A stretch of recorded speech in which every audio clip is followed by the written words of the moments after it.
ಕರ್ತನ ಪರಿಶುದ್ಧ ನಾಮಕ್ಕೆ ಸ್ತೋತ್ರವಾಗಲಿ. ಈ ದಿನದಲ್ಲಿಯೂ ಕೂಡ 8ನೆಯ ಒಂದು ಭಾಗಕ್ಕೆ ನಿಮ್ಮನ್ನ ಎಲ್ಲರನ್ನು ಕೂಡ ಪ್ರೀತಿಯಿಂದ ನಾನು ಆಹ್ವಾನ ಮಾಡುವಂತವನಾಗಿದ್ದೇನೆ. ಇದು ಈ ಒಂದು ಶಿಲುಬೆಯ ಕುರಿತಂತ ಧ್ಯಾನದಲ್ಲಿ 8ನೆಯ ಭಾಗವಾಗಿರುವಂತದ್ದಾಗಿದೆ ಮತ್ತು ಇದು ಕೊನೆಯ ಒಂದು ಭಾಗವಾಗಿ ಕೂಡ ಇರುವಂತದ್ದಾಗಿದೆ. ಕಳೆದ ವಾರದ 7ನೇ ಒಂದು ಧ್ಯಾನದಲ್ಲಿ ನಾವು ಒಂದು 3 ಪ್ರಶ್ನೆಗಳ ಕುರಿತಾಗಿ ನಾವು ಆಲೋಚನೆ ಮಾಡ್ತಾ ಬರ್ತಿದ್ವು. ಗೆತ್ಸೆಮನೆ ತೋಟದಲ್ಲಿ ಯೇಸು ಸ್ವಾಮಿ ಪ್ರಾರ್ಥಿಸುವಾಗ ಆತನ ದೇಹದ ಬಂತ ಬೆವರಿನ ಹನಿಗಳು ರಕ್ತದ ದೊಡ್ಡ ಹನಿಗಳೋಪಾದಿ ಇರುತ್ತೆ ಎಂಬುದಾಗಿ ಹೇಳುವಾಗ ಇದು ಹೇಗೆ ವೈಜ್ಞಾನಿಕವಾಗಿ ಸಾಧ್ಯ ಎನ್ನುವಂತ ವಿಷಯದ ಕುರಿತಾಗಿ, ಎರಡನೇದಾಗಿ ಆ ಒಂದು ಕಲ್ವಾರಿಯ ಕ್ರೂಶಿಯ ಮೇಲೆ ಕ್ರಿಸ್ತನಿಗೆ ಪಕ್ಕೆಯಲ್ಲಿ ತಿರುಗುವಂತ ಸಮಯದಲ್ಲಿ ರಕ್ತವು ನೀರು ಹೊರಗೆ ಬಂತೆಂಬುದಾಗಿ ಹೇಳುವಾಗ ಇದು ಹೇಗೆ ಸಾಧ್ಯ ಎನ್ನುವಂತ ಪ್ರಶ್ನೆಯ ವಿಷಯವಾಗಿಯೂ, ಮತ್ತು ಕ್ರಿಸ್ತನು ಮರಣ ಹೊಂದಿದಂತ ಆ ದಿನವನ್ನ ನಾವು ಗುಡ್ ಫ್ರೈಡೆ ಎಂಬುದಾಗಿ ಹೇಳ್ತೇವಲ್ಲ, ಇದು ಹೇಗೆ ಎಂಬುದಂತ 3 ಪ್ರಶ್ನೆಗಳ ಕುರಿತಾಗಿ ನಾವು ಆಲೋಚನೆ ಮಾಡ್ತಾ ಬಂದೆವು. ಮಾತ್ರವಲ್ಲದೆ ಪ್ರತಿಯೊಬ್ಬ ವಿಶ್ವಾಸಿ ಕೂಡ 3 ರೀತಿಯಂತಹ ಮರಣಗಳನ್ನ ಅನುಭವಿಸಬೇಕಾಗಿ ಬರುವಂತದ್ದಾಗಿದೆ ಎಂಬುದಾಗಿ ಕೂಡ ನಾವು ಧ್ಯಾನ ಮಾಡುತ್ತಾ ಬಂದೆವು. ನನ್ನ ಪ್ರಿಯ ದೇವ ಜನರೇ, ಇವತ್ತು ನಾವು ಕಲಿತಂತ ಆ ಒಂದು 7 ಭಾಗಗಳಲ್ಲೂ ಕೂಡ ಒಂದು ಕ್ಲುಪ್ತವಾಗಿ ಸಮರೈಸ್ ಮಾಡಿ ಮತ್ತು ಇನ್ನೂ ಕೆಲವು ವಿಷಯಗಳನ್ನ ಇವತ್ತು ನಾವು ಆಲೋಚನೆ ಮಾಡುವಂತವರಾಗಿದ್ದೇವೆ. ಇವತ್ತಿನ ಒಂದು ಸಂದೇಶಕ್ಕೆ ನಾನು ಶೀರ್ಷಿಕೆ ಕೊಟ್ಟಿರುವಂತಹ ಹೆಸರು ದ 7 ಅಫರ್ಮೇಶನ್ಸ್ ಆಫ್ ಕ್ರಾಸ್ ಎಂಬುದಾಗಿ. ಅಂದ್ರೆ ಶಿಲುಬೆಯಲ್ಲಿ ಸ್ಥಾಪಿಸಲ್ಪಟ್ಟಂತ 7 ಸಂಗತಿಗಳು, ಶಿಲುಬೆಯಲ್ಲಿ ಸ್ಥಾಪಿಸಲ್ಪಟ್ಟಂತ 7 ಸಂಗತಿಗಳು, ಅಥವಾ ಶಿಲುಬೆಯ ಮೇಲೆ ದೃಢಪಟ್ಟಂತ ಸ್ಥಿರಪಟ್ಟಂತ 7 ಸಂಗತಿಗಳು ಎಂಬುದಾಗಿ. ಪ್ರಿಯರೇ, ಇದು ಯಾಕೆ ಈ ಪದ ಉಪಯೋಗಿಸುತ್ತಂದ್ರೆ, ಈ ವಿಷಯಗಳ ಕುರಿತಾಗಿ ನಮಗೆ ಯಾವುದೇ ಸಮಯದಲ್ಲಿಯೂ ಸಂದೇಹ ಬರಬಾರದು. ಯಾಕಂದ್ರೆ ಇದಾಗಲೇ ದೃಢಪಟ್ಟಿದೆ, ಸ್ಥಾಪಿಸಲ್ಪಟ್ಟಿದೆ, ಸ್ಥಿರವಾಗಿದೆ. It has been affirmed, it has been declared on the cross of Christ. ಕಲ್ವಾರಿಯ ಕ್ರೂಶಿಯ ಮೇಲೆ ಇದು ಕಾರ್ಯ ನೆರವೇರ ನಿಮಿತ್ತವಾಗಿ ಯಾವ ವಿಶ್ವಾಸಿ ಕೂಡ ಇದರ ಕುರಿತಾಗಿ ಸಂದೇಹ ಪಡಬಾರದು. ಎರಡನೇದಾಗಿ, ಇವತ್ತಿನ ಒಂದು ಸಂದೇಶದಲ್ಲಿ ನಾನು ಒಂದು ಪತ್ರಿಕಾ ಪುಸ್ತಕವನ್ನ, ಗಲಾತ್ಯದ ಬರೆದ ಪತ್ರಿಕೆಯನ್ನ ಆಧಾರವಾಗಿಟ್ಟುಕೊಂಡು 7 ಸಂಗತಿಗಳನ್ನು ಕೂಡ ಧ್ಯಾನ ಮಾಡುವಂತವರಾಗಿದ್ದೇವೆ. ಯಾಕಂದ್ರೆ ಇದು ಒಂದು ನಿರ್ದಿಷ್ಟವಾದ ಪತ್ರಿಕೆಯ ಧ್ಯಾನ ಮಾಡುವಾಗ ಈಗ ತಾನೇ ಬೆಳೆಯುತ್ತಿರುವಂತಹ ವಿಶ್ವಾಸಿಗಳಿಗೆ ಖಂಡಿತವಾಗಿ ಕೂಡ ಪ್ರಯೋಜನ ಆಗುತ್ತೆ ಎಂಬುದಂತದ್ದನ್ನ ಗಮನದಲ್ಲಿಟ್ಟುಕೊಂಡವನಾಗಿ ನಾನು ಒಂದೇ ಒಂದು ಪತ್ರಿಕೆನ ಆಧಾರವಾಗಿ ಇಟ್ಟುಕೊಂಡು ಸಂದೇಶವನ್ನ ನಾನು ಸಿದ್ಧ ಮಾಡಿದ್ದೇನೆ. ಮಾತ್ರವಲ್ಲದೆ ಈ 7 ಸಂಗತಿಗಳು ನಾವು ಒಂದೊಂದಾಗಿ ಆಲೋಚನೆ ಮಾಡುವಂತ ಸಮಯದಲ್ಲಿ ಇದು ಹೇಗೆ ನಮ್ಮಗಳ ಜೀವಿತಕ್ಕೆ ಅನ್ವಯಿಸಬಹುದೆಂಬುದಾಗಿ ಕೂಡ ನಾವು ಪ್ರಾರ್ಥನಾ ಪೂರ್ವಕವಾಗಿ ನಾವು ಧ್ಯಾನಿಸುವಂತವರಾಗಿರೋಣ. ಈ ಒಂದು ಗಲಾತ್ಯ ಬರೆದ ಪತ್ರಿಕೆ ಪೌಲನು ಬರೆದಂತ ಮೊದಲನೆಯ ಪತ್ರಿಕೆ. It the first epistle written by apostle Paul. ಮೊದಲ ಪತ್ರಿಕೆ ಗಲಾತ್ಯದವರ ಪತ್ರಿಕೆ. ಇದನ್ನ ಪೌಲನು ಸಿರಿಯಾದ ಅಂತಿಯೋಕ್ಯ ಪಟ್ಟಣದಿಂದ ಕ್ರಿಸ್ತ ಶಕ 48ನೆಯ ವರ್ಷದಲ್ಲಿ ಆತನು ಈ ಒಂದು ಪತ್ರಿಕೆಯನ್ನ ಬರೆಯುವಂತವನಾಗಿದ್ದಾನೆ. ಯಾಕಂತಂದ್ರೆ ಗಲಾತ್ಯದವರಿಗೆ ಸುವಾರ್ತೆ ಸಾರುವಾಗ ಅವರು ಬೇಗ ಸ್ವೀಕಾರ ಮಾಡ್ಕೊಳ್ತಾರೆ. ಆದ್ರೆ ಪೌಲನರಿಂದ ಹೊರಟೋದ ಮೇಲೆ ಅಷ್ಟೇ ಬೇಗ ಅಲ್ಲಿ ದುರ್ಬೋಧಕರು ಬಂದು, ಇಲ್ಲ ನೀವು ಸುನ್ನತಿ ಮಾಡ್ಲೇಬೇಕು, ಸುನ್ನತಿ ಇಲ್ದವರು ನಿಮ್ಗೆ ರಕ್ಷಣೆ ಇಲ್ಲ ಎಂಬುದಾಗಿ ಅನೇಕ ದುರ್ಬೋಧಿಗಳನ್ನ ಕೊಡುವಂತವರಾಗಿರ್ತಾರೆ. ಅಷ್ಟು ಮಾತ್ರವಲ್ಲದೆ ಪೌಲನ ಅಪೊಸ್ತಲತ್ವವನ್ನೂ ಕೂಡ ಪ್ರಶ್ನಿಸುವಂತ ಮಟ್ಟಿಗೆ ಅವರು ಹೋಗುವಂತವರಾಗಿದ್ದಾರೆ. ಇಲ್ಲಿ ಒಂದು ರೀತಿಯ ಗಲಿಬಿಲಿ ಗೊಂದಲ ಉಂಟಾಗುವಂತಾಗಿದೆ. ಇದು ಪೌಲನ ಗಮನಕ್ಕೆ ಬಂದಾಗ ಅವನು ಪ್ರಪ್ರಥಮವಾದಂತ ಈ ಒಂದು ಪತ್ರಿಕೆಯನ್ನ ಆತನು ಬರೆಯುವಂತವನಾಗಿದ್ದಾನೆ. ಈ ಒಂದು ಪತ್ರಿಕೆ ಯೇಸು ಕ್ರಿಸ್ತನು ಆತನು ಮರಣ ಹೊಂದಿ ಪುನರುತ್ಥಾನವಾದ 15ನೇ ವರ್ಷಕ್ಕೆ ಬರೆಯಲ್ಪಟ್ಟಂತ ಒಂದು ಪತ್ರಿಕೆ. ಆಫ್ಟರ್ 15 years ಆಫ್ ರಿಸರೆಕ್ಷನ್, ಕ್ರಿಸ್ತನ ಪುನರುತ್ಥಾನದ 15ನೇ ವರ್ಷದಲ್ಲಿ 48ನೇ ಕ್ರಿಸ್ತ ಶಕ 48ರಲ್ಲಿ ಬರೆದಂತ ಮೊಟ್ಟ ಮೊದಲ ಪತ್ರಿಕೆ ಇದಾಗಿರುವಂತದ್ದಾಗಿದೆ. ಈಗ ನಾವು ನೇರವಾಗಿ ಈ ಒಂದು ಸ್ಥಾಪಿಸಲ್ಪಟ್ಟಂತ 7 ಸಂಗತಿಗಳು ಯಾವುವು ಎಂಬುದಾಗಿ ಆಲೋಚನೆ ಮಾಡುವಂತವರಾಗಿರೋಣ. ಮೊದಲನೇದಾಗಿ ನೋಡುವಂತ ಸಂಗತಿ ದ ಕ್ರಾಸ್ ಅಂಡ್ ಸಾಲ್ವೇಷನ್, ಶಿಲುಬೆ ಮತ್ತು ರಕ್ಷಣೆ. ಗಲಾತ್ಯದವರ ಪತ್ರಿಕೆ 1ನೇ ಅಧ್ಯಾಯ 4 ಮತ್ತು 5ನೇ ವಾಕ್ಯವನ್ನ ಓದುವಂತವರಾಗಿರೋಣ. ಗಲಾಟಿಯನ್ಸ್ ಚಾಪ್ಟರ್ 1 verse 4 and 5. ಈತನು ನಮ್ಮನ್ನು ಕೆಟ್ಟದ್ದಾಗಿರುವ ಈಗಿನ ದುಷ್ಟ ಯುಗದೊಳಗಿಂದ ಬಿಡಿಸಬೇಕೆಂದು ನಮ್ಮ ತಂದೆಯಾದ ದೇವರ ಚಿತ್ತಕ್ಕೆ ಅನುಸಾರವಾಗಿ ನಮ್ಮ ಪಾಪಗಳ ದೆಸೆಯಿಂದ ತನ್ನನ್ನು ಮರಣಕ್ಕೆ ಒಪ್ಪಿಸಿದನು. ದೇವರಿಗೆ ಯುಗ ಯುಗಾಂತರದಲ್ಲಿಯೂ ಸ್ತೋತ್ರ ಆಗಲಿ, ಆಮೆನ್. ನನ್ನ ಪ್ರಿಯ ಸಹೋದರ ಸಹೋದರಿ, ದಯವಿಟ್ಟು 4ನೇ ವಾಕ್ಯ ಗಮನಿಸಿ. ಇಲ್ಲಿ ಕ್ರಿಸ್ತನು ತನ್ನನ್ನು ಮರಣಕ್ಕೆ ಒಪ್ಪಿಸಿದನು. ಅಂದ್ರೆ ಕ್ರಿಸ್ತನು ತನ್ನ ಸ್ವಂತ ಇಚ್ಛೆಯಿಂದ ತನ್ನನ್ನ ಒಪ್ಪಿಸಿದನು. ಯಾರದ ಬಲಾತ್ಕಾರವಲ್ಲ, ತಾನು ತನ್ನ ಸ್ವಇಚ್ಛೆಯಿಂದ ಆತನು ತನ್ನನ್ನ ಮರಣಕ್ಕೆ ಒಪ್ಪಿಸಿದನು. ಯಾತಕ್ಕೋಸ್ಕರವಾಗಿ ಒಪ್ಪಿಸಿದನು? ಆತನು ನಮ್ಮ ಪಾಪಗಳ ದೆಸೆಯಿಂದ ಆತನು ಒಪ್ಪಿಸಲ್ಪಟ್ಟನು. ಯಾತಕ್ಕೋಸ್ಕರವಾಗಿ? ಯಾಕೆಂತಂದ್ರೆ ಈ ಕೆಟ್ಟದಾಗಿರುವ ಈಗಿನ ದುಷ್ಟ ಯುಗದೊಳಗಿಂದ ನಮ್ಮನ್ನು ಬಿಡಿಸುವುದಕ್ಕೋಸ್ಕರವಾಗಿ. ನೋಡ್ರಿ, ಕ್ರಿಸ್ತನು ತನ್ನ ಇಷ್ಟಪೂರ್ವಕವಾಗಿ ಒಪ್ಪಿಸಿಕೊಟ್ಟನು. ನಮ್ಮ ಪಾಪಗಳ ನಿಮಿತ್ತವಾಗಿ ಒಪ್ಪಿಸಿಕೊಟ್ಟನು. ನಮ್ಮನ್ನ ಬಿಡಿಸುವುದಕ್ಕಾಗಿ ಒಪ್ಪಿಸಿಕೊಟ್ಟನು. ಮಾತ್ರವಲ್ಲದೆ ನಮ್ಮ ತಂದೆಯಾದ ದೇವರ ಚಿತ್ತಕ್ಕೆ ಅನುಸಾರವಾಗಿ ಒಪ್ಪಿಸಿಕೊಟ್ಟನು. 4 ಸಂಗತಿಗಳನ್ನ ಬಹಳ ಸ್ಪಷ್ಟವಾಗಿ ನೋಡುವಂತವರಾಗಿದ್ದೇವೆ. ಕ್ರಿಸ್ತನು ತನ್ನನ್ನು ಒಪ್ಪಿಸಿಕೊಟ್ಟನು. ಕ್ರಿಸ್ತ ನಮ್ಮ ಪಾಪಗಳಿಗೋಸ್ಕರವಾಗಿ ಒಪ್ಪಿಸಿಕೊಟ್ಟನು. ಕ್ರಿಸ್ತನು ನಮ್ಮನ್ನ ಬಿಡುಗಡೆ ಮಾಡೋದಕ್ಕೋಸ್ಕರ ಒಪ್ಪಿಸಿಕೊಟ್ಟನು. ಕ್ರಿಸ್ತನು ದೇವರ ಚಿತ್ತದ ಪ್ರಕಾರವಾಗಿ ಆತನು ತನ್ನನ್ನು ಒಪ್ಪಿಸಿಕೊಟ್ಟನು. ನನ್ನ ಪ್ರಿಯ ದೇವ ಜನರೇ, ಅಂತಹ ಶ್ರೇಷ್ಠವಾದ ರಕ್ಷಣೆಯನ್ನು ಕೊಟ್ಟಿದ್ದಾನೆ. ಆದ್ರೆ ಕಲ್ವಾರಿ ಕ್ರೂಜೆಯಲ್ಲಿ ನಮ್ಮ ರಕ್ಷಣೆಯ ಕಾರ್ಯ ಪರಿಪೂರ್ಣವಾಗಿ ನೆರವೇರಿದೆ. ಕಲ್ವಾರಿಯ ಕ್ರೂಜೆಯಲ್ಲಿ ನಮ್ಮ ಸಂಪೂರ್ಣವಾದ ಶುದ್ಧೀಕರಣ, the justification and the sanctification, ಕ್ರಿಸ್ತ ಯೇಸುವಿನ ರಕ್ತ ಮುಖಾಂತರ ಸಕಲ ಪಾಪವು ನಿವಾರಣೆ ಮಾಡಿ ನಮ್ಮನ್ನ ಶುದ್ಧೀಕರಿಸಿದೆ ಎಂಬುದಾಗಿ 1 ಯೋಹನ 1:7, 1 ಯೋಹನ 1:9 ನೋಡುವ ಪ್ರಕಾರವಾಗಿ ನಾವು ಶುದ್ಧೀಕರಿಸಲ್ಪಟ್ಟಿದ್ದೇವೆ. ಆದ್ರಿಂದ ದೇವರ ಮಕ್ಕಳೇ, ಯಾವುದೇ ಕಾರಣಕ್ಕೂ ಈ ನಮ್ಮ ರಕ್ಷಣೆ ವಿಷಯವಾಗಿ ನಮ್ಮ ಪಾಪಗಳಿಂದ ಶುದ್ಧೀಕರಿಸಲ್ಪಟ್ಟಿದೆ ಎನ್ನುವಂತ ವಿಷಯದಲ್ಲಿ ನಮಗೆ ಯಾವುದೇ ರೀತಿಯಂತಹ ಸಂದೇಹ ಬರಬಾರದು. ಇದು ಮೊದಲನೆಯ ಸಂಗತಿ. ಶಿಲುಬೆ ಮತ್ತು ರಕ್ಷಣೆ ಎಂಬುದಾಗಿ ಹೇಳುವಾಗ ಆ ಕಲ್ವಾರಿಯ ಕ್ರೂಶಿ ಮೇಲೆ ನಮಗೆ ಪರಿಪೂರ್ಣವಾದ ರಕ್ಷಣೆ ಕರ್ತನು ಕೊಟ್ಟಿದ್ದಾನೆ. ಎರಡನೇದಾಗಿ ನಾವು ನೋಡುವಂತ ಸಂಗತಿ ಶಿಲುಬೆ ಮತ್ತು ನಮ್ಮ ಅನುಭವ, the cross and hour experience. ಹಾಗಾದ್ರೆ ನಮ್ಮ ಅನುಭವ ಏನಾಗಿದೆ? ಶಿಲುಬೆಯ ನಿಮಿತ್ತವಾಗಿ ನಮ್ಮ ಅನುಭವ ಏನಾಗಿದೆ? ಇದೇ ಗಲಾತ್ಯ ಬರೆದ ಪತ್ರಿಕೆ 2ನೇ ಅಧ್ಯಾಯ 19ರಿಂದ 21 ವಾಕ್ಯವನ್ನ ಓದ್ತೇನೆ, ಗಮನಿಸಿ. ಗಲಾಟಿಯನ್ಸ್ ಚಾಪ್ಟರ್ 2 verse 19 to 21. ನಾನಂತೂ ದೇವರಿಗಾಗಿ ಜೀವಿಸುವುದಕ್ಕೋಸ್ಕರ ಧರ್ಮ ಪ್ರಮಾಣದ ಮೂಲಕವಾಗಿ ಧರ್ಮ ಪ್ರಮಾಣದ ಪಾಲಿಗೆ ಸತ್ತೆನು. ಕ್ರಿಸ್ತನೊಂದಿಗೆ ಶಿಲುಬೆಗೆ ಹಾಕಿಸಿಕೊಂಡವನಾಗಿದ್ದೇನೆ. ಇನ್ನು ಜೀವಿಸುವವನು ನಾನಲ್ಲ, ಕ್ರಿಸ್ತನು ನನ್ನಲ್ಲಿ ಜೀವಿಸುತ್ತಾನೆ. ಈಗ ಶರೀರದಲ್ಲಿರುವ ನಾನು ಜೀವಿಸುವುದು ಹೇಗೆಂದರೆ ದೇವಕುಮಾರನ ಮೇಲಿನ ನಂಬಿಕೆಯಲ್ಲಿಯೇ. ಆತನು ನನ್ನನ್ನು ಪ್ರೀತಿಸಿ ನನಗೋಸ್ಕರ ತನ್ನನ್ನು ಒಪ್ಪಿಸಿ ಬಿಟ್ಟನು. ನಾನು ದೇವರ ಕೃಪೆಯನ್ನು ನಿರರ್ಥಕ ಮಾಡುವುದಿಲ್ಲ. ಕರ್ಮ ಮಾರ್ಗದಿಂದ ನೀತಿ ಉಂಟಾಗುವುದಾದರೆ ಕ್ರಿಸ್ತನು ಮರಣವನ್ನು ಹೊಂದಿದ್ದಕ್ಕೆ ಕಾರಣವೇ ಇಲ್ಲ. ಈ ವಾಕ್ಯ ಭಾಗ ನೋಡುವಾಗ ನಮ್ಮ ಅನುಭವ ಏನಾಗಿದೆ ಇದಾಗ ಆಲೋಚನೆ ಮಾಡುವಾಗ 19ನೇ ವಾಕ್ಯ ಹೇಳ್ತಾನೆ, ನಾನು ಧರ್ಮಶಾಸ್ತ್ರದ ಪಾಲಿಗೆ ನಾನು ಸತ್ತಿದ್ದೇನೆ. ಯಾವುದಕ್ಕೋಸ್ಕರವಾಗಿ? ದೇವರಿಗೋಸ್ಕರವಾಗಿ ಜೀವಿಸೋದಕ್ಕೋಸ್ಕರವಾಗಿ. ಬಹಳ ಮುಖ್ಯ, ಉದ್ದೇಶ ಬಹಳ ಮುಖ್ಯ. ದೇವರಿಗೋಸ್ಕರವಾಗಿ ಜೀವಿಸೋದಕ್ಕೋಸ್ಕರವಾಗಿ ನಾನು ಧರ್ಮ ಪ್ರಮಾಣಕ್ಕೋಸ್ಕರ ನಾನು ಸತ್ತಿದ್ದೇನೆ. 20ನೇ ವಾಕ್ಯ ನಮಗೆ ಎಲ್ಲರೂ ಕೂಡ ಬಾಯ್ಪಾಠವಾಗಿರುವಂತ ವಾಕ್ಯ.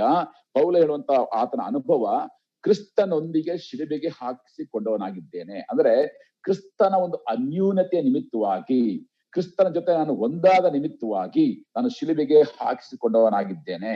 ಇನ್ನು ಜೀವಿಸೋನು ನಾನಲ್ಲ, ಅಂದ್ರೆ ಪೌಲ ಎನ್ನುವಂತ ನಾನು ಸತ್ತು ಹೋಗಿದ್ದೇನೆ. ಕ್ರಿಸ್ತನು ಈಗ ನನ್ನಲ್ಲಿ ಜೀವಿಸುವಂತವನಾಗಿದ್ದಾನೆ. ಗಮನಿಸಿ, ಪೌಲ ಸತ್ತು ಹೋಗಿದ್ದಾನೆ, ಕ್ರಿಸ್ತನು ಜೀವಿಸುವಂತವನಾಗಿದ್ದಾನೆ. ಈಗ ಶರೀರದಲ್ಲಿರುವ ನಾನು ಜೀವಿಸುವುದು ಹೇಗೆಂದರೆ ದೇವಕುಮಾರನ ಮೇಲನ ನಂಬಿಕೆಯಲ್ಲಿಯೇ. ಆದ್ರಿಂದ ಈಗ ಪೌಲ ಎನ್ನುವಂತ ನಾನು ಜೀವಿಸ್ತಾ ಇರುವಂತದ್ದು ಯೇಸು ಕ್ರಿಸ್ತನ ಮೇಲಿರುವಂತ ನಂಬಿಕೆಯ ನಿಮಿತ್ತವಾಗಿಯೇ. ಅಂದ್ರೆ ಅರ್ಥ, ನಾನು ಸತ್ತು ಹೋಗಿದ್ದೇನೆ, ನನ್ನಲ್ಲಿ ಕ್ರಿಸ್ತನು ಜೀವಿಸ್ತಾ ಇದ್ದಾನೆ. ಈಗ ಜೀವಿಸುವಂತ ನಾನು ಕೇವಲ ನಂಬಿಕೆ ನಿಮಿತ್ತವಾಗಿ ಮಾತ್ರವೇ ನಾನು ಜೀವಿಸುವಂತವನಾಗಿದ್ದೇನೆ. ಯಾಕಂತಂದ್ರೆ ಆತನು ನನ್ನನ್ನ ಪ್ರೀತಿಸಿ ನನಗೋಸ್ಕರ ತನ್ನನ್ನು ಒಪ್ಪಿಸಿ ಬಿಟ್ಟಿದ್ದಾನೆ. ಯೇಸು ಕ್ರಿಸ್ತ ನನಗೋಸ್ಕರ ಒಪ್ಪಿಸಿಕೊಟ್ಟಿದ್ದಾನೆ. ಆದ್ರಿಂದ ನಾನು ಶಿಲುಬೆ ಮೇಲೆ ಕ್ರಿಸ್ತನೊಂದಿಗೆ ನಾನು ಶಿಲುಬೆಗೆ ಹಾಕಿಸಲ್ಪಟ್ಟವನಾಗಿದ್ದೇನೆ. ಇನ್ನು ನಾನು ಜೀವಿಸ್ತಾ ಇಲ್ಲ, ಕ್ರಿಸ್ತನು ನನ್ನಲ್ಲಿ ಜೀವಿಸ್ತಾ ಇದ್ದಾನೆ. ಈಗ ಶರೀರದಲ್ಲಿ ಜೀವಿಸುವಂತ ನಾನು ಹೇಗೆ ಅಂತಂದ್ರೆ ದೇವರ ಕುಮಾರನ ಮೇಲಿನ ನಂಬಿಕೆಯಿಂದಲೇ ಮಾತ್ರವೇ ನಾನು ಜೀವಿಸ್ತೇನೆ. ಯಾಕಂದ್ರೆ ನೀತಿವಂತನು ನಂಬಿಕೆಯಿಂದಲೇ ಬದುಕುವನು. ಪ್ರಿಯ ವಿಶ್ವಾಸಿಗಳೇ, ನಮ್ಮ ಇಡೀ ಜೀವಿತ ನಂಬಿಕೆ ನಿಮಿತ್ತವಾಗಿಯೇ. ಮತ್ತು 21ನೇ ವಾಕ್ಯದಲ್ಲಿ ಬಹಳ ಕಠಿಣವಾದ ಒಂದು ಮಾತನಾತ ಹೇಳ್ತಾನೆ, ನಾನು ದೇವರ ಕೃಪೆಯನ್ನು ನಿರರ್ಥಕ ಮಾಡುವುದಿಲ್ಲ. ಅಂದ್ರೆ ದೇವರ ಕೃಪೆಯ ಮೇಲೆ ನಾವು ಹಾತುಕೊಂಡಿದ್ದೇವೆ, ದೇವರ ಕೃಪೆಯಿಂದಲೇ ನಾವು ರಕ್ಷಣೆ ಇದ್ದೇವೆ, ದೇವರ ಕೃಪೆಯಿಂದ ನಾವು ಬದುಕಿದ್ದೇವೆ. ನಾವು ನಂಬಿಕೆಯಲ್ಲಿ ಜೀವಿಸುವಾಗ ಮಾತ್ರವೇ ದೇವರ ಕೃಪೆ. ಯಾವ ಕ್ಷಣದಲ್ಲಿ ನಾವು ದೇವರ ಆ ನಂಬಿಕೆನ ಬಿಟ್ಟು ಬಿಡುತ್ತೀವೋ, ಕ್ರಿಸ್ತನನ್ನ ತಿರಸ್ಕರಿಸ್ತೇವೋ, ಆಗ ಖಂಡಿತ ದೇವರ ಕೃಪೆ ನಮ್ಮ ಮೇಲೆ ಇರೋದಿಲ್ಲ ಪ್ರಿಯರೇ. ಒಬ್ಬ ವ್ಯಕ್ತಿ ಯಾವಾಗ ನಂಬಿಕೆಯಿಂದ ಜೀವಿಸುವಂತವನಾಗಿದ್ದನೋ ಆಗ ಮಾತ್ರ ಅವನು ಧೈರ್ಯವಾಗಿ ಹೇಳಬಹುದು, ನಾನು ದೇವರ ಕೃಪೆಯನ್ನು ನಿರರ್ಥಕ ಮಾಡುವುದಿಲ್ಲ ಎಂಬುದಾಗಿ. ಆದ್ರಿಂದ ಅಂತ ಶ್ರೇಷ್ಠವಂತ ಜೀವಿತವನ್ನ ನಮ್ಗೆ ಕರ್ತವ್ಯ ಕೊಟ್ಟಿದ್ದಾನೆ. ಶಿಲುಬೆ ಎನ್ನುವಂಥದ್ದು ಕ್ರಿಸ್ತನಿಗೆ ಕೇಂದ್ರವಾಗಿತ್ತು. ಶಿಲುಬೆ ಎನ್ನುವಂಥದ್ದು ಸಭೆಗೆ ಕೇಂದ್ರ ಬಿಂದುವಾಗಿದೆ. ಶಿಲುಬೆ ಎನ್ನುವಂಥದ್ದು ಪೌಲನ ಜೀವಿತಕ್ಕೆ, ಪೌಲನ ಬೋಧನೆಗೆ ಕೇಂದ್ರ ಬಿಂದುವಾಗಿದೆ. ಅದೇ ರೀತಿಯಾಗಿ ಪ್ರತಿಯೊಬ್ಬ ವಿಶ್ವಾಸಿಗೆ ಇವತ್ತು ಕೇಂದ್ರ ಬಿಂದಾಗಿರುವಂತ ಬೇಕಾಗಿರುವಂತದ್ದು ಕ್ರಿಸ್ತನ ಒಂದು ಶಿಲುಬೆ. ಮೂರನೇದಾಗಿ ನಾವು ನೋಡುವಂತ ಸಂಗತಿ ಶಿಲುಬೆ ಮತ್ತು ನಮ್ಮ ಪ್ರಸಂಗ, the cross and the preaching. ಶಿಲುಬೆ ಮತ್ತು ನಮ್ಮ ಬೋಧನೆ. ಗಲಾತ್ಯ ಬರೆದ ಪತ್ರಿಕೆ 3ನೇ ಅಧ್ಯಾಯ 1ರಿಂದ 3 ವಾಕ್ಯಗಳನ್ನ ನಾವು ನೋಡುವಂತವರಾಗಿರೋಣ. ಎಲೆ ಬುದ್ಧಿ ಇಲ್ಲದ ಗಲಾತ್ಯದವರೇ, ಯಾರು ನಿಮ್ಮನ್ನು ಮರಳುಗೊಳಿಸಿದರು? ಯೇಸು ಕ್ರಿಸ್ತನು ಶಿಲುಬೆಗೆ ಹಾಕಿಸಿಕೊಂಡವನಾಗಿ ನಿಮ್ಮ ಕಣ್ಣೆದುರಿನಲ್ಲಿ ವರ್ಣಿಸಲ್ಪಟ್ಟನಲ್ಲವೇ? ಒಂದು ಸಂಗತಿಯನ್ನು ಮಾತ್ರ ನಿಮ್ಮಿಂದ ತಿಳ್ಕೊಳ್ಳಬೇಕೆಂದಿದ್ದೇನೆ, ನೀವು ದೇವರಾತ್ಮನ್ನು ಹೊಂದಿದ್ದು ನೇಮ ನಿಷ್ಠೆಗಳನ್ನು ಅನುಸರಿಸಿದ್ದರಿಂದಲೋ ಕೇಳಿ ನಂಬಿದ್ದರಿಂದಲೋ ಇಷ್ಟು ಬುದ್ಧಿಲ್ಲದವರಾಗಿದ್ದೀರಾ? ದೇವರಾತ್ಮನನ್ನು ಅನುಸಾರವಾಗಿ ಪ್ರಾರಂಭಿಸಿ ಈಗ ಬಹಿರಾಚಾರಗಳಿಂದ ಸಿದ್ಧಿಗೆ ಬರಬೇಕೆಂದಿದ್ದೀರಾ?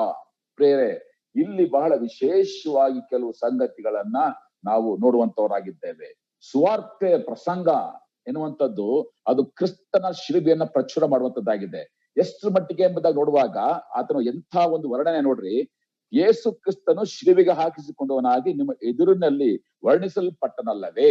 ಅಂದ್ರೆ ಕ್ರಿಸ್ತನ ಶಿಲುಬೆಯ ಪ್ರಸಂಗ ಯಾವ ರೀತಿ ಇರ್ಬೇಕು ನೋಡುವಾಗ ನಮ್ಮ ಕಣ್ಣು ಮುಂದೆಯೇ ಈ ಘಟನೆಗಳು ನಡೀತಾ ಇದೆಯೇನೋ, ನಮ್ಮ ಕಣ್ಣು ಮುಂದೆಯೇ ಈಗ ಯೇಸು ಸ್ವಾಮಿಯನ್ನ ಶಿಲುಬೆಗೆ ಹಾಕುತ್ತಾ ಇದ್ದಾರೇನೋ ಎನ್ನುವಂತ ಮಟ್ಟಿಗೆ ಅದು ಅಷ್ಟು ಅಚಲವಾಗಿ ಸ್ಪಷ್ಟವಾಗಿ ವರ್ಣಿಸಲ್ಪಟ್ಟಿರಬೇಕು. ಅದು ನಿಜವಾದ ಶಿಲುಬೆಯ ಬೋಧನೆ. ಎಷ್ಟೋ ಸಲ ನಾವು ಕೆಲವು ಆ ಸಂದೇಶ ಕೇಳುವಾಗ ನಮ್ಮ ಕಣ್ಣು ಮುಂದೆ ನಡೆಯುವಂತ ಮಟ್ಟಿಗೆ ಅದು ಚಿತ್ರಿಸಲ್ಪಡುವಂತದ್ದಾಗಿದೆ. ಇಲ್ಲಿಯೂ ಕೂಡ ಕ್ರಿಸ್ತನ ಒಂದು ಶಿಲುಬೆಯ ಮರಣ ಅದು ಗಲಾತ್ಯದವರ ಮುಂದೆ ಸಂಪೂರ್ಣವಾಗಿ ಚಿತ್ರಿಸಲ್ಪಟ್ಟಿದೆ. ಆದ್ರಿಂದ ಪ್ರಿಯರೇ, ಅದು ಸಂಪೂರ್ಣವೂ ಆಗಿದೆ ಮತ್ತು ಅದು ಶಾಶ್ವತವೂ ಆಗಿದೆ. ಆದ್ದರಿಂದ ಇದರಲ್ಲಿ ಸಂದೇಹ ಪಡುವುದಕ್ಕಾಗಲಿ ಕಲಬೆರಕೆ ಆಗಲಿ, ಏನಪ್ಪಾ ಈಗ ಆಯ್ತೋ ಆಗಿಲ್ವಾ ಎಂಬುದಾಗಿ ಅನುಮಾನ ಪಡಕ್ಕಾಗಲಿ ಯಾವುದೇ ರೀತಿಯಂತ ಆಸ್ಪದ ಇಲ್ಲ. ಇದರಲ್ಲಿ ಯಾವುದೇ ರೀತಿಯಂತ ಬದಲಾವಣೆ ಇಲ್ಲ. ಯಾಕಂದ್ರೆ ಅವರ ಕಣ್ಣು ಮುಂದೆಯೇ ಅದು ಬಹಳ ಸ್ಪಷ್ಟವಾಗಿ ಅದು ವರ್ಣಿಸಲ್ಪಟ್ಟಿದೆ. ಪ್ರಿಯರೇ, ಇಷ್ಟೆಲ್ಲ ವರ್ಣಿಸಲ್ಪಟ್ಟಿರುವಂತ ಒಂದು ಉದ್ದೇಶ ಈ ಗಲಾತ್ಯದವರು ಅದನ್ನ ನೋಡಿ, ಅದನ್ನ ಕೇಳಿ ಯೇಸು ಕ್ರಿಸ್ತನ ಮೇಲೆ ಪರಿಪೂರ್ಣವಾದಂತ ನಂಬಿಕೆನ ಇಡಬೇಕು ಎಂಬುದಕ್ಕೋಸ್ಕರವಾಗಿಯೇ. ಆದರೆ ಇಲ್ಲಿ ಅವರು ನಂಬಿಕೆಯಿಂದ ಪ್ರಾರಂಭ ಮಾಡಿದ್ರು, ಆತ್ಮನಿಂದ ಪ್ರಾರಂಭ ಮಾಡಿದ್ರು. ಅದರ ಮುಂದೆ ನೋಡ್ತೀವಿ, ಮುಂದೆ ಹೋಗ್ತಾ ಹೋಗ್ತಾ ಅದನ್ನ ಬಹಿರಾಚಾರಗಳ ನಿಮಿತ್ತವಾಗಿ ಅದಕ್ಕೆ ಮುಂದಕ್ಕೆ ಹೋದ ಪ್ರಯತ್ನ ಪಟ್ರು. ದೇವರಾತ್ಮನ ರಕ್ಷಣೆ ಹೊಂದಿದ್ದು ನಂಬಿಕೆಯಿಂದ, ದೇವರಾತ್ಮನನ್ನ ಹೊಂದಿದ್ದು ನಂಬಿಕೆಯಿಂದ. ಹೀಗಿದ್ದ ಮೇಲೆ ನಾವು ಅವರ ಕಾರ್ಯಗಳ ಮುಖಾಂತರ ನಾವು ಹೊಂದುತ್ತೇವೆ, ಅದನ್ನ ಹೊಂದುತ್ತೇವೆ, ಇದನ್ನೇ ಹೊಂದುತ್ತೇವೆ ಎಂಬುದಾಗಿ ಹೋಗುವಂತದ್ದು ಅದು ಖಂಡಿತ ದುರ್ಬೋಧನೆ ಆಗಿರುವಂತಾಗಿದೆ. ನಮಗೆ ಹೊಂದುವಂತ ಸರ್ವವೂ ಕೂಡ ಅದು ನಂಬಿಕೆ ನಿಮಿತ್ತವಾಗಿಯೇ. ಪ್ರೇರೆ, ಇವತ್ತಿನ ದಿನಗಳಲ್ಲಿ ಕೂಡ ಅನೇಕ ಬೋಧನೆಗಳು ರಕ್ಷಣೆ ಹೊಂದಿದ ಮೇಲೆ ಪರಿಶುದ್ಧಾತ್ಮನಿಗೋಸ್ಕರ ಕಾಯ್ತಾ ಇರಬೇಕು, ಪರಿಶುದ್ಧಾತ್ಮನ ಅಭಿಷೇಕಕ್ಕೋಸ್ಕರ ಕಾಯ್ತಾ ಇರಬೇಕು ಎನ್ನುವಂಥದ್ದು ಅದು ನಿಜವಾಗಿ ಕೂಡ ದುರ್ಬೋಧನೆ ಆಗುವಂತದ್ದಾಗಿದೆ. ಯಾಕಂತಂದ್ರೆ it is by faith and faith alone. ನಂಬಿಕೆ ನಿಮಿತ್ತವಾಗಿ ಕಾರ್ಯಗಳಾಗುತ್ತೆ ಹೊರತು ನಮ್ಮ ಸ್ವಂತ ಪ್ರಯತ್ನ, ಸ್ವಂತ ಪ್ರಯಾಸದಿಂದ ನಾವು ಇದನ್ನ ಹೊಂದಿಕೊಳ್ಳೋಕೆ ಸಾಧ್ಯತೆನೇ ಇಲ್ಲ. ನನ್ನ ಪ್ರಿಯ ದೇವ ಜನರೇ, ಈವರೆಗೆ ಬಹಳ ಸ್ಪಷ್ಟವಾಗಿ ಆತನ ಎಚ್ಚರಿಸ್ತಾ ಇರುವಂತದ್ದು, ನೀವು ನಂಬಿಕೆಯನ್ನ ಪ್ರಾರಂಭ ಮಾಡಿದ ಮೇಲೆ ಈಗ ಯಾಕೆ ಹೊರಗಿನ ಕಾರ್ಯಗಳಿಗೆ ಮುಖಾಂತರ ಹೊಂದೋದಕ್ಕೆ ಪ್ರಯತ್ನ ಪಡ್ತಾ ಇದ್ದಾರೆ ಎಂಬುದಾಗಿ. ಯಾಕಂದ್ರೆ ನಾವು ನೋಡ್ತೀವಿ 1 ಕೊರಿಂಥ 1ನೇ ಅಧ್ಯಾಯ 18ನೇ ವಾಕ್ಯದಲ್ಲಿ ಶಿಲುಬೆಯ ವಿಷಯವಾದ ಮಾತು, ನಾಶದ ಮಾರ್ಗದಲ್ಲಿರುವವರಿಗೆ ಅದು ಹುಚ್ಚು ಮಾತಾಗಿದೆ, ರಕ್ಷಣೆಯ ಮಾರ್ಗ ನಮಗಾದರೂ ದೇವರ ಶಕ್ತಿಯಾಗಿದೆ. ಆದ್ರಿಂದ ಈ ಒಂದು ಶಿಲುಬೆ ಅಂತಕ್ಕಂಥದ್ದು ನಮ್ಮ ಸಾಕ್ಷಿಗೆ ಒಂದು ಮೂಲಾಧಾರ. ಯೇಸು ಕ್ರಿಸ್ತನ ಒಂದು ಶಿಲುಬೆ ಆಗಿದೆ. ಅದೇ ನಮ್ಮ ಒಂದು ಪ್ರಸಂಗದ ಒಂದು ಮೂಲಾಧಾರವು ಕೂಡ, ನಮ್ಮ ಸಾಕ್ಷಿಯ ಮೂಲಾಧಾರವು ಕೂಡ ಆಗಿರುವಂತದ್ದಾಗಿದೆ. ನಾಲ್ಕನೆಯದಾಗಿ ನಾವು ನೋಡುವಂತ ಸಂಗತಿ ಶಿಲುಬೆ ಮತ್ತು ಬದಲು ಕೊಡುವಂಥದ್ದು ಅಥವಾ ಶಿಲುಬೆ ಮತ್ತು ಪ್ರತಿನಿಧಿಸುವಂಥದ್ದು. ಅಂದ್ರೆ the cross and the substitution. Substitution ಅಂತ ಹೇಳುವಾಗ ಒಬ್ಬನಿಗೆ ಬದಲಾಗಿ ಮತ್ತೊಬ್ಬನನ್ನ ಕೊಡುವಂಥದ್ದು, ಒಂದಕ್ಕೆ ಬದಲಾಗಿ ಇನ್ನೊಂದನ್ನ ಕೊಡುವಂಥದ್ದಕ್ಕೆ ನಾವು ಸಬ್ಸ್ಟಿಟ್ಯೂಷನ್ ಅಥವಾ ಬದಲು ಕೊಡುವಂಥದ್ದು ಅಥವಾ ಪ್ರತಿನಿಧಿಸುವಂಥದ್ದು ಎಂಬುದಾಗಿ ನಾವು ಹೇಳುವಂತವರಾಗಿದ್ದೇವೆ. 3ನೇ ಅಧ್ಯಾಯ 10ರಿಂದ 14 ವಚನ, ಗಲಾತ್ಯ 3:10. ನೇಮ ನಿಷ್ಠೆಗಳನ್ನು ಆಧಾರ ಮಾಡಿಕೊಳ್ಳುವವರು ಶಾಪಾಧೀನರಾಗಿದ್ದಾರೆ. ಹೇಗೆಂದ್ರೆ ಧರ್ಮಗ್ರಂಥದೊಳಗೆ ಬರೆದಿರುವುದನ್ನೆಲ್ಲ ನಿತ್ಯವೂ ಕೈಗೊಳ್ಳದಿರುವ ಪ್ರತಿಯೊಬ್ಬನು ಶಾಪಗ್ರಸ್ತನೆಂದು ಶಾಸ್ತ್ರದಲ್ಲಿ ಬರೆದ. ನೋಡ್ರಿ, ನೇಮ ನಿಷ್ಠೆಗಳನ್ನು ಅನುಸರಿಸುವಂತವನು, ಧರ್ಮಶಾಸ್ತ್ರವನ್ನ ಅವಲಂಬಿಸುವಂತವನು ಶಾಪಗ್ರಸ್ತನು. ಮುಂದೆ ನೋಡ್ರಿ ವಚನ 11. ಇದಲ್ಲದೆ ಕರ್ಮ ಮಾರ್ಗದಿಂದ ಯಾವನೋ ದೇವರ ಸನ್ನಿಧಿಯಲ್ಲಿ ನೀತಿವಂತನಾಗುವುದಿല്ലെಂದು ಸ್ಪಷ್ಟವಾಗಿದೆ. ಯಾಕಂದ್ರೆ ನೀತಿವಂತನು ನಂಬಿಕೆಯಿಂದಲೇ ಬದುಕುವನೆಂದು ಬರೆಯಲ್ಪಟ್ಟಿದೆ. ಹಾಗಿದ್ದ ಮೇಲೆ 12ನೇ ವಾಕ್ಯ, ಆದರೆ ಕರ್ಮ ಮಾರ್ಗಕ್ಕೆ ನಂಬಿಕೆಯು ಆಧಾರವಲ್ಲ, ಅದರ ನೇಮಗಳನ್ನು ಆಚರಿಸುವವನೇ ಅವುಗಳ ಮೂಲಕ ಬದುಕುವನು ಎಂದು ಬರೆದಿದೆ. ಈಗ ನೋಡ್ರಿ ವಚನ 13-14 ಗಮನಿಸಿ. ಅಬ್ರಾಮನಿಗೆ ಉಂಟಾದ ಆಶೀರ್ವಾದವು ಕ್ರಿಸ್ತ ಯೇಸುವಿನಲ್ಲಿ ಅನ್ಯ ಜನರಿಗೆ ಉಂಟಾಗುವಂತೆಯೂ ದೇವರು ವಾಗ್ದಾನ ಮಾಡಿದ ಆತ್ಮನು ನಮಗೆ ನಂಬಿಕೆಯ ಮೂಲಕ ದೊರಕುವಂತೆಯೂ ಕ್ರಿಸ್ತನು ನಮ್ಮ ನಿಮಿತ್ತ ಶಾಪವಾಗಿ ಧರ್ಮಶಾಸ್ತ್ರದಲ್ಲಿ ಹೇಳಿರುವ ಶಾಪದೊಳಗಿಂದ ನಮ್ಮನ್ನು ಬಿಡಿಸಿದನು. ಮರಕ್ಕೆ ತೂಗಲ್ ಹಾಕಲ್ಪಟ್ಟ ಪ್ರತಿಯೊಬ್ಬನು ಶಾಪಗ್ರಸ್ತನು ಎಂದು ಶಾಸ್ತ್ರದಲ್ಲಿ ಬರೆಯಲ್ಪಟ್ಟಿದೆ. ಇಲ್ಲಿ ಒಂದು ವಾಕ್ಯ ಗಮನಿಸಿ. ಕ್ರಿಸ್ತನು ನಮ್ಮ ನಿಮಿತ್ತ ಅಂದ್ರೆ ಏನರ್ಥ? ನಮ್ಮನ್ನ ಮರಕ್ಕೆ ತೂಗು ಹಾಕಬೇಕಾಗಿತ್ತು, ನಾವು ಶಾಪಗ್ರಸ್ತರಾಗಿದ್ದು. ಆದರೆ ನಮ್ಮ ಬದಲಾಗಿ, ನಮ್ಮ ನಿಮಿತ್ತವಾಗಿ ಯೇಸು ಕ್ರಿಸ್ತನು ಆತನು ಶಾಪವಾಗಿ ಆತನು ಶಿಲುಬೆಗೆ ತೂಗಲ್ಪಟ್ಟನು. ಆತನು ನಮ್ಮ ಸ್ಥಾನದಲ್ಲಿ ಮರಕ್ಕೆ ತೂಗಲ್ಪಟ್ಟು ಶಾಪಗ್ರಸ್ತನಾದ ಎಂಬುದಾಗಿ ನಾವು ನೋಡುತ್ತೇವೆ. ನನ್ನ ಪ್ರಿಯ ದೇವಜನರೇ, ಬರೀ ನಮ್ಮನ್ನ ಬಿಡುಗಡೆ ಮಾಡೋದಕ್ಕೋಸ್ಕರವಾಗಿ ಮಾತ್ರ ಅಲ್ಲ, ಅದರ ಜೊತೆಯಲ್ಲಿ ಇನ್ನೂ 2 ಕಾರ್ಯಗಳನ್ನ 14ನೇ ವಾಕ್ಯ ನೋಡುತ್ತೇವೆ. ಏನದು? ದೇವರಾತ್ಮನ ನಮಗೆ ನಂಬಿಕೆ ಮುಖಾಂತರ ಕೊಡುವುದಕ್ಕೋಸ್ಕರವಾಗಿ. ಅಷ್ಟು ಮಾತ್ರವಲ್ಲದೆ ಅಬ್ರಾಮನಿಗೆ ಕೊಟ್ಟಂತ ಸಕಲ ಆಶೀರ್ವಾದವು ನಮಗೆ ದೊರಕಬೇಕಿರುವಂತ ಕಾರಣಕ್ಕೋಸ್ಕರವಾಗಿ ಯೇಸು ಕ್ರಿಸ್ತನು ಶಾಪಗ್ರಸ್ತನಾದ. 3 ಕಾರ್ಯಗಳು. ಯೇಸು ಕ್ರಿಸ್ತನು ನಮ್ಮ ಪರವಾಗಿ, ನಮ್ಮ ಬದಲಾಗಿ ಆತನು ಶಾಪಗ್ರಸ್ತನಾಗಿದ್ದು ಮರಕ್ಕೆ ತೂಗಲ್ಪಟ್ಟಿದ್ದು. ಯಾಕೆ ಅಂತಂದ್ರೆ ನಮ್ಮನ್ನ ಬಿಡುಗಡೆ ಮಾಡೋದಕ್ಕೋಸ್ಕರವಾಗಿ ಮೊದಲನೇದಾಗಿ. ಎರಡನೇದಾಗಿ ನಮಗೆ ದೇವರಾತ್ಮನ ನಂಬಿಕೆ ಮುಖಾಂತರ ಕೊಡೋದಕ್ಕೋಸ್ಕರವಾಗಿ. ಮೂರನೇದಾಗಿ ಅಬ್ರಾಮನಿಗೆ ನೀಡಿದಂತ ಸಕಲ ಆಶೀರ್ವಾದಗಳನ್ನ ಹೊಂದಿಕೊಳ್ಳುವಂತೆ ಮಾಡೋದಕ್ಕೋಸ್ಕರವಾಗಿ ಯೇಸು ಕ್ರಿಸ್ತನು ಶಾಪಗ್ರಸ್ತವಾದನು. ಯೇಸು ಕ್ರಿಸ್ತನು ನಮ್ಮ ಬದಲಾಗಿ, ನಮ್ಮ ನಿಮಿತ್ತವಾಗಿ ಮರಕ್ಕೆ ತೂಗಲ್ಪಟ್ಟನೆಂಬುದಾಗಿ ನಾವು ನೋಡುವಂತವರಾಗಿದ್ದೇವೆ. 5ನೇದಾಗಿ ನಾವು ನೋಡುವಂತ ಸಂಗತಿ ಶಿಲುಬೆ ಮತ್ತು ಹಿಂಸೆಗಳು. The cross and persecution. ಶಿಲುಬೆ ಮತ್ತು ಹಿಂಸೆಗಳು. 5ನೇ ಅಧ್ಯಾಯ 11ನೇ ವಾಕ್ಯ.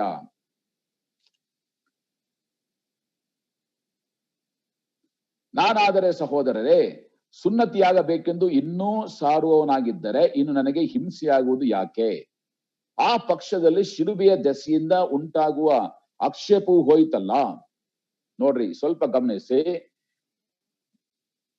ಇನ್ನು ನಾನೊಂದು ವೇಳೆ ಸುನ್ನತಿಯನ್ನ ಸಾರುವುದಾದ್ರೆ ನನಗೆ ಯಾಕೆ ಹಿಂಸೆ ಆಗ್ಬೇಕು?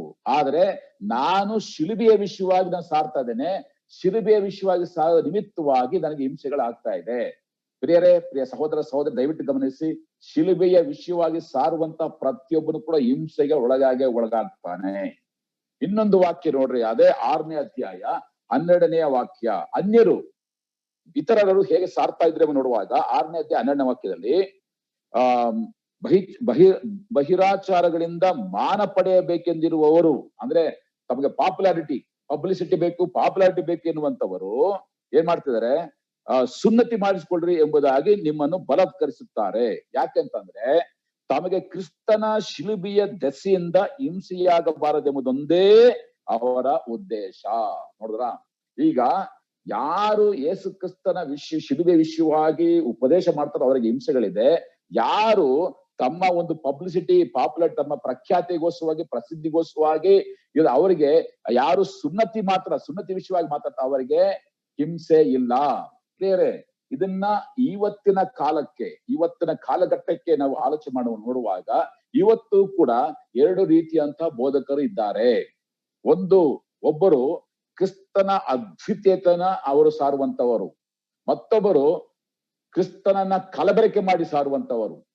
ಯಾವಾಗ ಕಲಬೆರಕೆ ಮಾಡಿ ಎಲ್ಲಾ ದೇವರುಗಳಲ್ಲಿ ಯೇಸು ಸ್ವಾಮಿ ಕೂಡ ಒಂದು ದೇವರು ಎಂಬುದಾಗಿ ಒಪ್ಪಿಕೊಳ್ತಾರ, ಅವ್ರಿಗೆ ಹಿಂಸೆ ಆಗಲ್ಲ.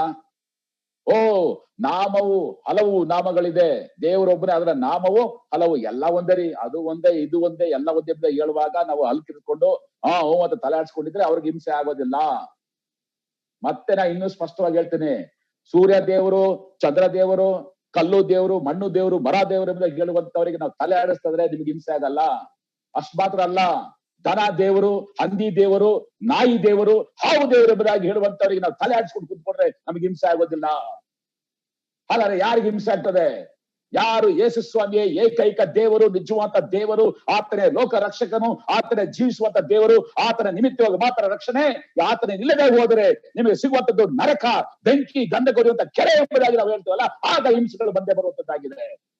ಇವತ್ತು ಈ ಒಂದು ಬೋಧನೆಗಳಲ್ಲಿ ನಾವು ಯಾವ ಗುಂಪಿಗೆ ಸೇರಿದ್ದೇವೆ ನಾವು ತೀರ್ಮಾನಿಸಬೇಕಾಗಿದೆ. ಇವತ್ತು ಅನೇಕರ ಬೋಧನೆ ಅಷ್ಟೇ, ಯೇಸುವನ್ನು ನಂಬ್ಕೊಂಡ್ರೆ ನಿಮ್ಗೆ ಆಶೀರ್ವಾದ ಸಿಗುತ್ತೆ, ಕಾಯಿಲೆ ವಾಸಿ ಆಗುತ್ತೆ, ನಿಮ್ಗೆ ಸಂಪತ್ತು ಸಿಗುತ್ತೆ, ಅದು ಸಿಗುತ್ತೆ, ಇದು ಸಿಗುತ್ತೆ, ಈ ತರ ಬೋಧಿಸುವಂತ ಕಲಬೆರಕೆಯ ಬೋಧನೆಗಳಲ್ಲಿ ಪ್ರಾಸ್ಪರಿಟಿ ಗಾಸ್ಪಲ್ಗಳಲ್ಲಿ ನಾವು ಹೋಗ್ತಾ ಇದ್ದೇವೋ, ಅಥವಾ ಸ್ವಸ್ಥವಾದಂತ ಕ್ರಿಸ್ತ ಯೇಸುವಿನ ಶಿಲುಬೆಯ ಕುರಿತಾಗಿ ಬೋಧಿಸುವಂತ ವ್ಯಕ್ತಿಗಳು ನಾವಾಗಿದ್ದೆವು. ಹಿಂಸೆಗಳು ಬರುವಂತದ್ದು ಸಹಜ. ಹಿಂಸೆಗಳು ನಮ್ಮ ನಂಬಿಕೆಗೆ ಒಂದು ಗುರುತಾಗಿದೆ. ಹಿಂಸೆಗಳು ನಮ್ಮ ನಿರೀಕ್ಷೆಗೆ ಒಂದು ಗುರುತಾಗಿದೆ. ಹಿಂಸೆಗಳು ವಿಶೇಷವಾಗಿ ನಮ್ಮನ್ನ ಶುದ್ಧೀಕರಿಸಿ ನಮ್ಮನ್ನ ನಂಬಿಕೆಯಲ್ಲಿ ಬಲಪಡಿಸಿ ಅನಿಸುವಂತದ್ದಾಗಿದೆ. ಆದ್ದರಿಂದ ಪ್ರಿಯ ದೇವ ಜನರೇ, ನಾವು ಯಾವ ಗುಂಪಿಗೆ ಸೇರಿದ್ದೀವಿ ಎಂಬುದು ಬಹಳ ಮುಖ್ಯ. ಲೂಕನು ಬರೆದ ಸುವಾರ್ತೆ 6ನೇ ಅಧ್ಯಾಯ 46ನೇ ವಾಕ್ಯ. Luke chapter 6 verse 46. ಲೂಕನು ಬರೆದ ಸುವಾರ್ತೆ 6ನೇ ಅಧ್ಯಾಯ 46ನೇ ವಾಕ್ಯದಲ್ಲಿ ನಾವು ಹೀಗೆ ನೋಡುತ್ತೇವೆ. ಲೂಕ 6ನೇ ಅಧ್ಯಾಯ 26ನೇ ವಾಕ್ಯ, 6:26. ಎಸ್, ಜನರೆಲ್ಲ ನಿಮ್ಮನ್ನು ಹೊಗಳಿದರೆ ನಿಮ್ಮ ಗತಿಯನ್ನು ಏನು ಹೇಳಲಿ? ಇನ್ನೂ ಸ್ಪಷ್ಟವಾಗಿ ಹೇಳ್ಬೇಕಾದ್ರೆ, ಜನರೆಲ್ಲ ನಿಮ್ಮನ್ನು ಹೊಗಳಿದರೆ ನಿಮ್ಮ ಗತಿ ಅಯ್ಯೋ. ಅವರ ಪಿತೃಗಳ ಸುಳ್ಳು ಪ್ರವಾದಿಗಳನ್ನು ಹಾಗೆಯೇ ಹೊಗಳಿದರು. ನಿಜವಂತ ಪ್ರವಾದಿಗಳನ್ನಲ್ಲ, ಸುಳ್ಳು ಪ್ರವಾದಿಗಳನ್ನ ಹೊಗಳಿದ್ರು. ಆದ್ರೆ ನಿಜವಂತ ಪ್ರವಾದಿಗಳನ್ನ ಆ ಒಂದು ಪಾಳು ಬಿದ್ದ ಬಾವಿಗೆ ಎಸೆದ್ರು. ನಿಜವಂತ ಪ್ರವಾದಿಗಳನ್ನ ಗರಗಸದಿಂದ ಕೊಂದ್ರು. ಆದ್ರೆ ಸುಳ್ಳು ಪ್ರವಾದಿಗಳನ್ನ ಜನ ಹೊಗಳಿದ್ರು. ನೋಡ್ರಿ, ಜನರೆಲ್ಲ ನಿಮ್ಮನ್ನು ಹೊಗಳಿದರೆ, ಈ ಸಂದೇಶನ ಕೇಳುತ್ತಿರುವಂತ ನನ್ನ ಪ್ರಿಯ ಬೋಧಕರುಗಳೇ, ದೇವರ ಸೇವಕರೇ, ದಯವಿಟ್ಟು ಗಮನಿಸಿ.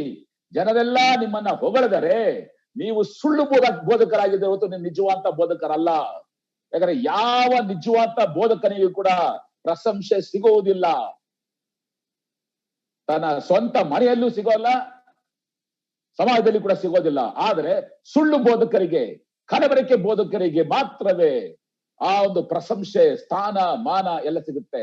ಹಾಗಾದ್ರೆ ಇವತ್ತು ನಾವು ಆಲೋಚನೆ ಮಾಡಿಕೊಡ್ರಿ, ನಾವು ನಂಬಿಗಸ್ತ ಬೋಧಕರಾಗಿ ಯೇಸು ಕ್ರಿಸ್ತನ ಮಾತ್ರ ಪ್ರಚುರಪಡಿಸುವಂತ, ಯೇಸು ಕ್ರಿಸ್ತ ಮೆಚ್ಚಿಸುವಂತ, ಸ್ವಸ್ಥ ಬೋಧನೆ ಕೊಡುವಂತ ಬೋಧಕರು ನಾವಾಗಿದ್ದೇವೋ, ಅಥವಾ ಪಾಪ್ಯುಲಾರಿಟಿ, ಪ್ರಶಂಸೆ, ಆ ಒಂದು ಸ್ಥಾನಮಾನವನ್ನ ಹಾಕಿಕೊಂಡು ನಾವು ಮನುಷ್ಯನ ಮೆಚ್ಚಿಸಿಕೊಂಡು ನಾವು ಪ್ರಶಂಸೆ ಹೊಂದಿಕೊಂಡು ಇರುವಂತ, ಮನುಷ್ಯರ ಹೊಗಳಿಕೆನ ಹೊಂದುವಂತ ಬೋಧಕರಾಗಿದ್ದೆವು.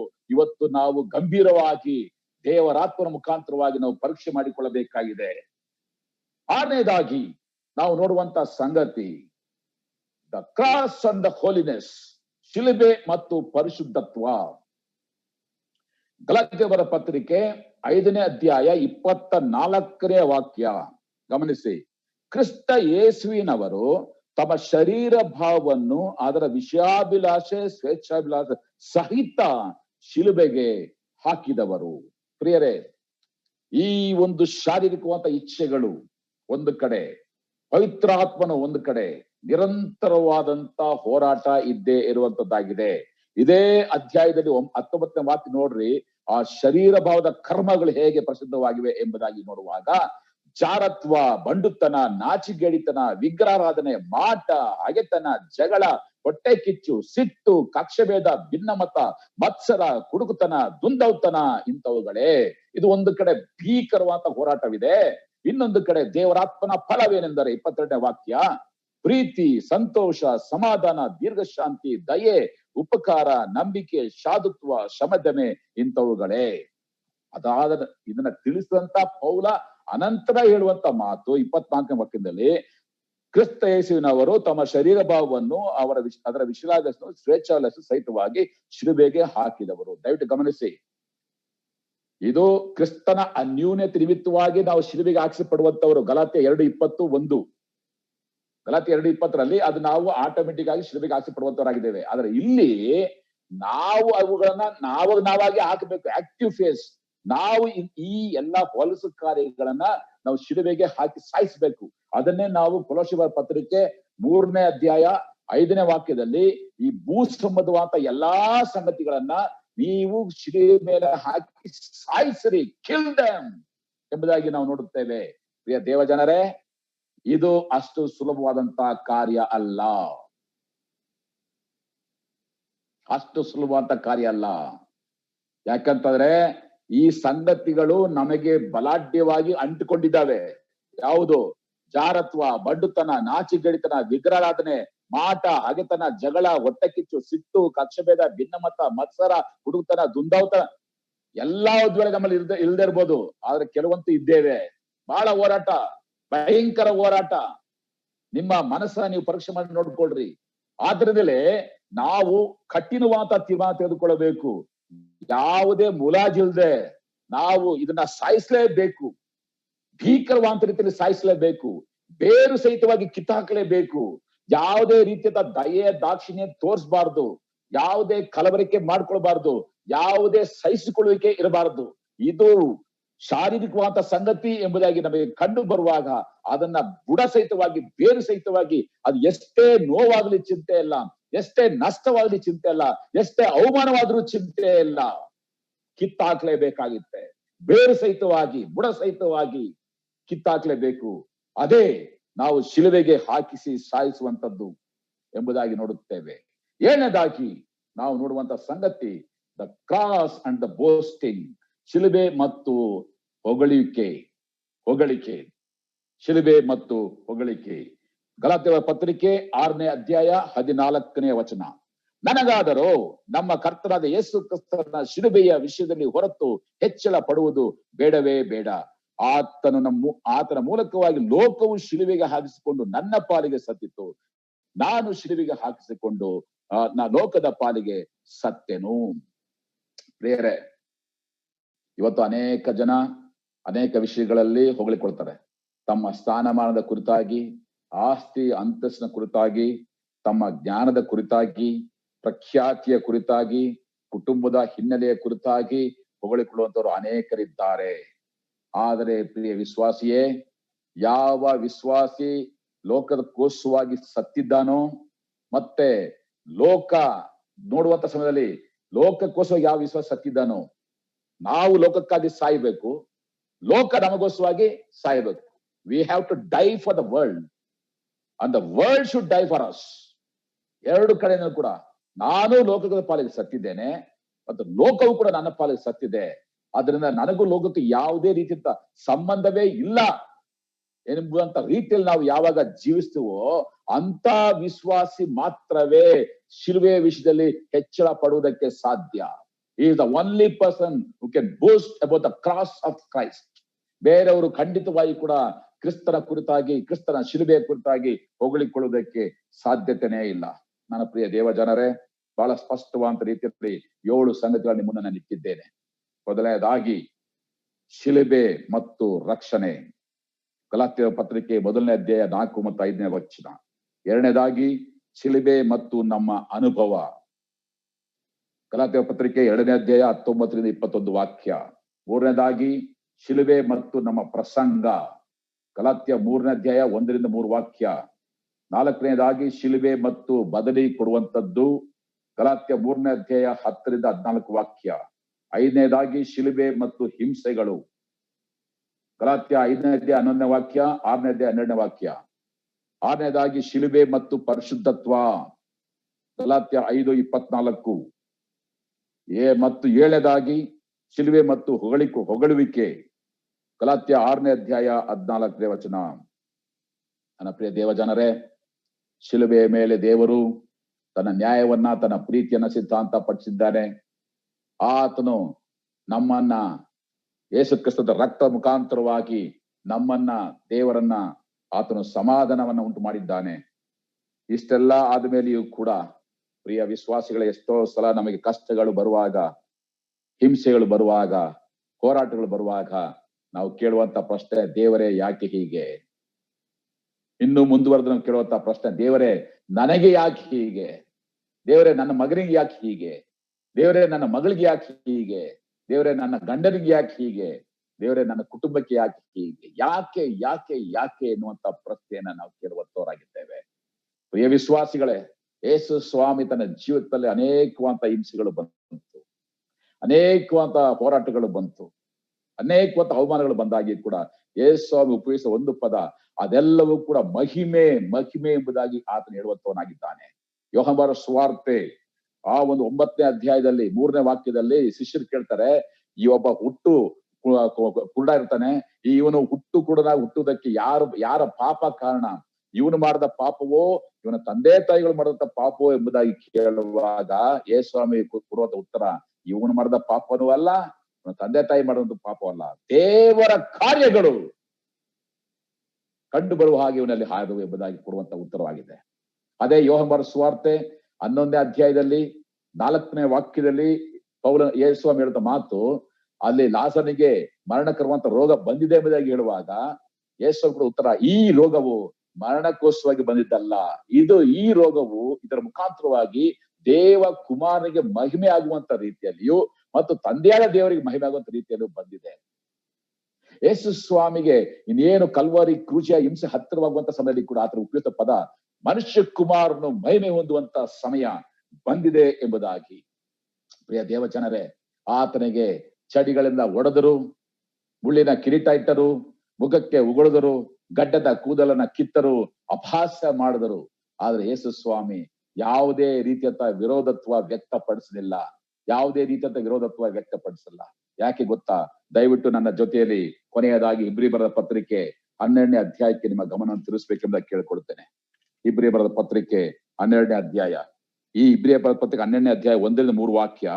ಆದ ಕಾರಣ ಇಷ್ಟು ಮಂದಿ ಸಾಕ್ಷಿಯವರು ಮೇಘದೋಪಾದಿಯಲ್ಲಿ ನಮ್ಮ ಸುತ್ತಲೂ ಇರುವುದರಿಂದ ನಮಗೆ ಅಭ್ಯಂತರ ಮಾಡುವ ಎಲ್ಲಾ ಭಾರವನ್ನು